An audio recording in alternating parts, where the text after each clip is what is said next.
What's going on, Flix Talkers? This is David, and welcome back to Flix Talk Podcast. Now, we just recently took a little vacation, my girlfriend and I, to San Diego, California, and we had a couple of hours to kill. And we were actually going to catch this last week, but things just started coming up, and it was actually her birthday weekend, so we didn't end up catching the Intruder on this past weekend. So some days went by, and like I said, we had a couple hours to kill down in San Diego, California, and it was kind of a gloomy day, more on some movie watching weather. So we decided to hit up the nearest AMC and check out The Intruder, because a couple of months ago when that trailer dropped, we were pumped for it, because we're a couple guys that really likes these home invasion thriller type movies.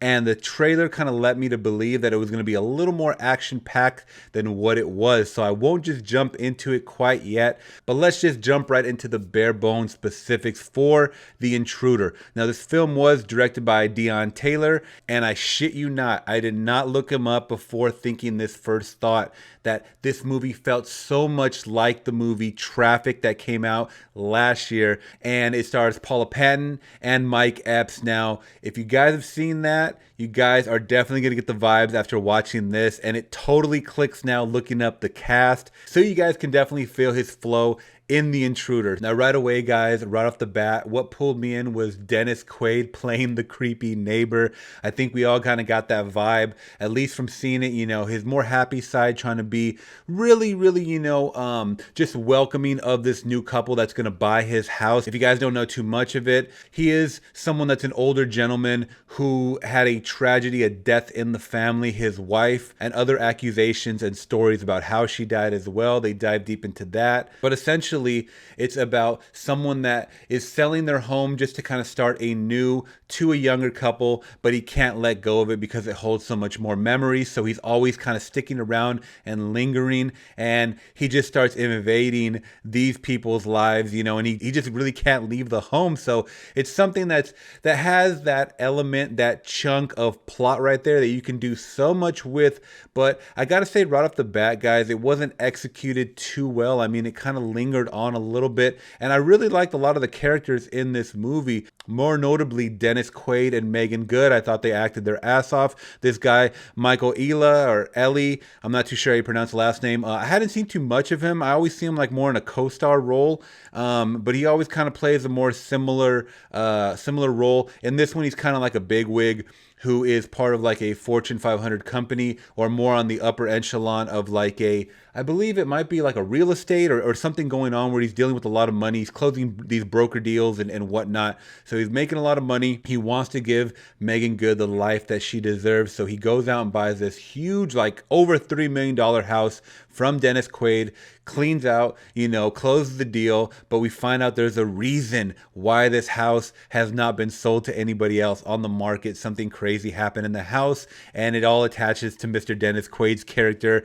Charlie Peck. So it's a cool interaction back and forth between, Dennis Quaid's character and Meagan Good, and obviously Meagan Good, no pun intended, she is kind of like, the good seed and the good-natured neighbor in all of this, and she's very welcoming of him. She's invited him to Thanksgiving. And Michael's character, he plays Scott Russell. He's more of like this guy has some ulterior motives, and he's very standoffish. He just doesn't like him around so much. He wants Dennis Quaid's character to just give them their space and get the hell out. He appreciates him at the beginning, but then he just wants him out. Now, I thought it was cool. We got to see the character of Scott. He was more of the city boy type, and they're moving to Napa Valley, which is like more of like kind of countryside, but more, just very, very small. Like there's no neighbors for miles around. So it was cool kind of seeing him go from city life to that, because it talks a lot about how he's not really good at like household chores or even remodeling the house. He always hires other people to do it. He doesn't want to get his hands dirty. He's very, I'll hire someone for that type of guy.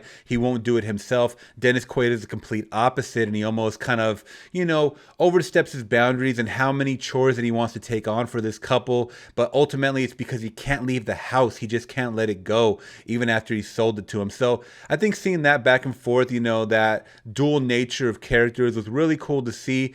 But the pacing of everything just to kind of get to that point of craziness and obsessive neighbor, interaction that happens towards that third act of the movie, it just took way too long. I mean, I had people behind me yawning, and it was a really not even a packed theater at all whatsoever. And I kept checking my watch. It was getting a little boring at time, but when that third act finally kicked in and the crazy of Dennis Quaid kicked in, everything was really, really like, whoa, just like this is what I was waiting for the whole freaking time. But it really took a lot to build up to this. I mean, I won't make this spoiler review too long, guys. I mean, it's pretty cookie cutter, one and done type. You're gonna forget it in T-1 day, guys. I mean, you're not gonna really remember this. If you guys have seen Traffic or even like Lakeview Terrace, which I thought was a better movie than this one right here, then you guys are probably gonna get the gist of The Intruder. It's more of like a home watch movie. I mean, wait for VOD or just pick it up on physical, guys. But I mean, seeing it in theaters, it was a little bit kind of too drawn out. It's like an hour and 42 minutes plus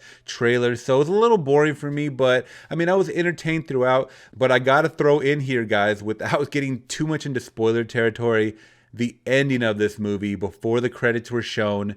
It was so damn cheesy and cookie cutter. I looked at my girlfriend and we both laughed we both laughed out loud, and it was ridiculous. So be prepared for some of that, as well as a lot of hip hop music thrown in there. I feel like every time there is a black cast, there is a slew of hip hop, R&B music, and just a gratuitous amount of sex scenes. And I feel like that's so cliche and cookie cutter, especially nowadays. That feels like such like an early 2000s thing. So get away from that, because it was just so cliche and cookie cutter, guys, like I said. But overall, I gotta give The Intruder, guys, maybe a 6 out of 10, saying it was okay, but it was nothing that we were really excited about, and the trailer really made it look more epic and thrilling than what it actually was. Alright, guys, if you guys did like this review, please give it a thumbs up, and make sure you guys are hitting that subscribe and bell notification to get contacted about more content like this. I always have movie news on my channel daily, guys, so make sure you guys are checking back. Alright, guys, thank you guys so much for checking out the review. Till next time, I'm gone. Peace.